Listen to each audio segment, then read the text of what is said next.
नमस्कार। Next 9 news देख रहे हैं आप और मैं हूं आपके साथ प्रज्ञा सिंह।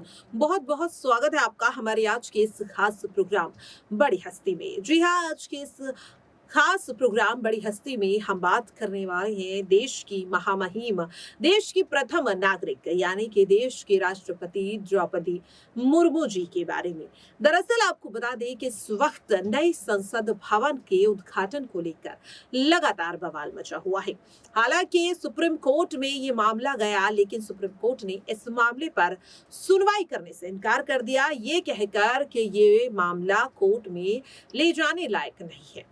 संसद भवन का जो भी कार्य है वो संसद भवन के लोगों को आपस में ही सुलझाना होगा। यहाँ पर उन्होंने कहा कि देश के प्रधानमंत्री संसद का हिस्सा हैं और देश के राष्ट्रपति संसद का एक बहुत ही अहम अंग है।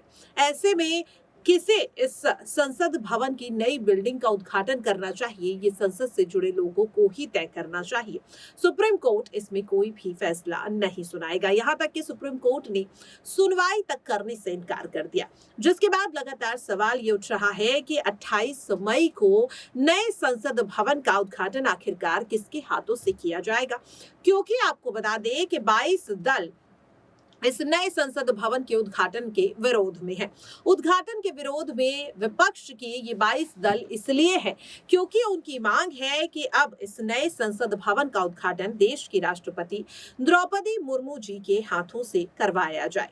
वहीं जो बाकी के 25 दल हैं, उनकी ये मांग है वो इस बात के समर्थन में है कि देश के प्रधानमंत्री ही इस नए संसद भवन का उद्घाटन करें। अब इसी मुद्दे को लेकर बवाल मचता हुआ दिखाई दे रहा है।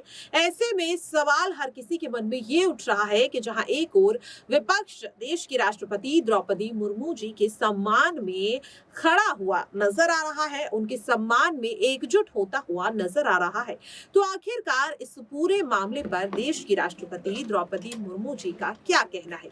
क्या वो भी विपक्ष का समर्थन कर रही है, या फिर जो फैसला लोकसभा स्पीकर ओम बिरला ने लिया है कि देश के नए संसद भवन का उद्घाटन देश के प्रधानमंत्री नरेंद्र मोदी करें, क्या द्रौपदी मुर्मू जी इस फैसले के समर्थन में है?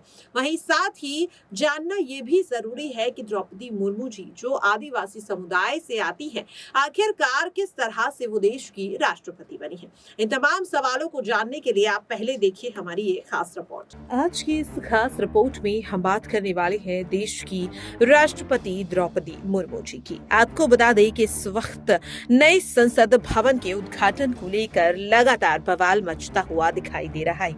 नए संसद भवन के उद्घाटन में विपक्ष ने मांग की है कि इस नए संसद भवन का उद्घाटन देश की राष्ट्रपति द्रौपदी मुर्मू जी के हाथों से कराया जाए। आपको बता दें कि विपक्ष से इस वक्त 22 दल नए संसद भवन के उद्घाटन का बहिष्कार करते हुए नजर आ रहे हैं। ऐसे में आप सभी के लिए ये जानना बहुत ज्यादा जरूरी है कि आखिरकार कौन है देश की राष्ट्रपति द्रौपदी मुर्मू।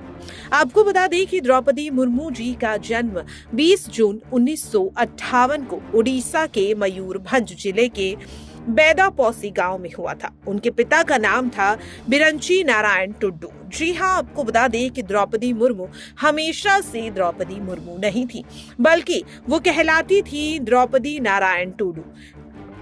लेकिन आपको बता दें कि द्रौपदी का विवाह आदिवासी संथाल परिवार से हुआ, जिसके बाद द्रौपदी बन गई द्रौपदी मुर्मू।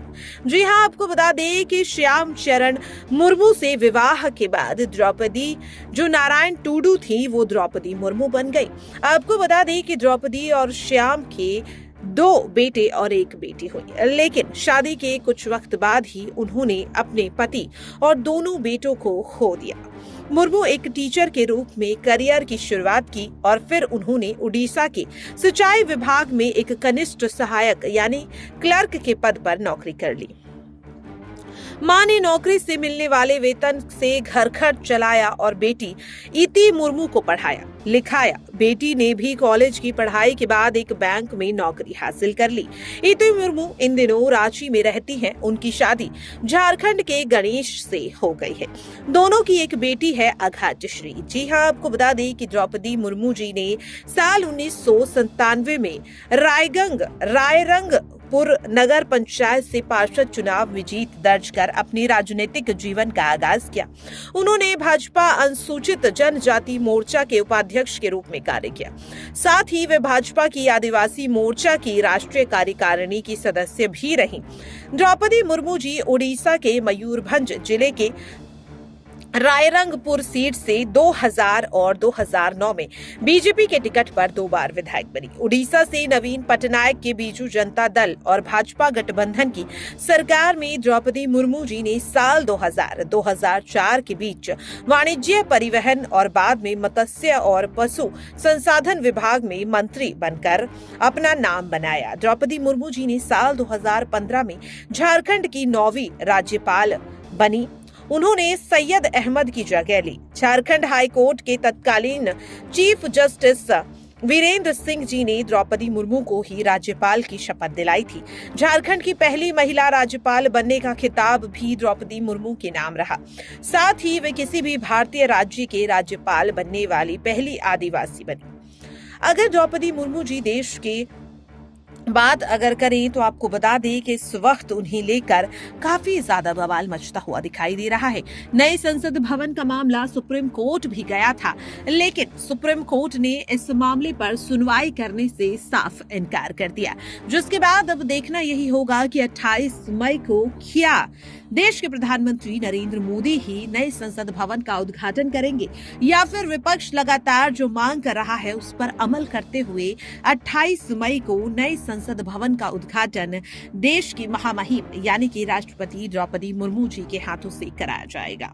नेक्स्ट 9 न्यूज की ओर से प्रज्ञा सिंह की ये खास रिपोर्ट।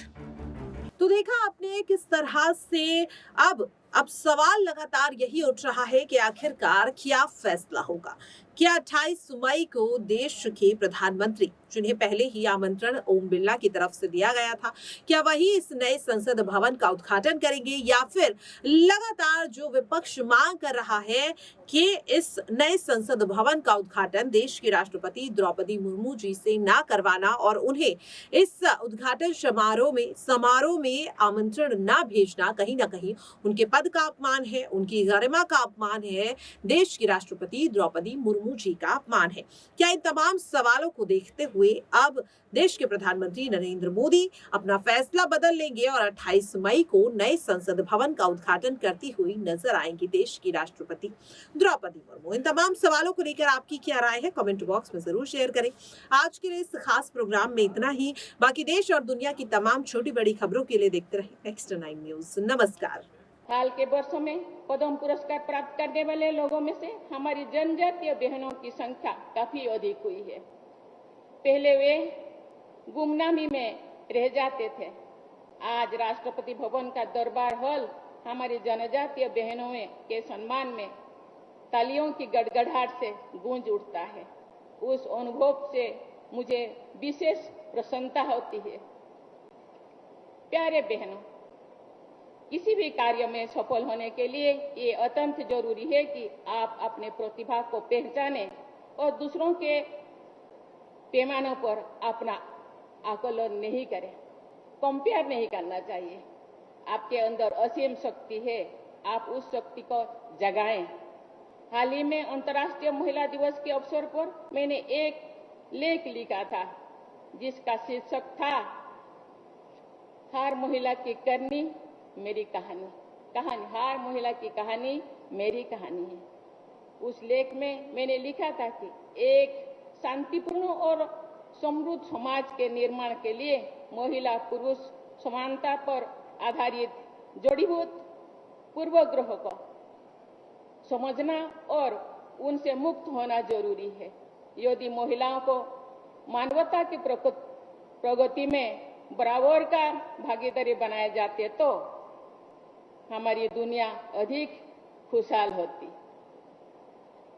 झारखंड की राज्यपाल के रूप में यहाँ के लोगों की सेवा करने का अवसर मुझे मिला। इसीलिए आप लोग मुझे जानते हैं और मैं भी आप लोगों की प्रतिभा और क्षमताओं से भली भांति परिचित हूँ।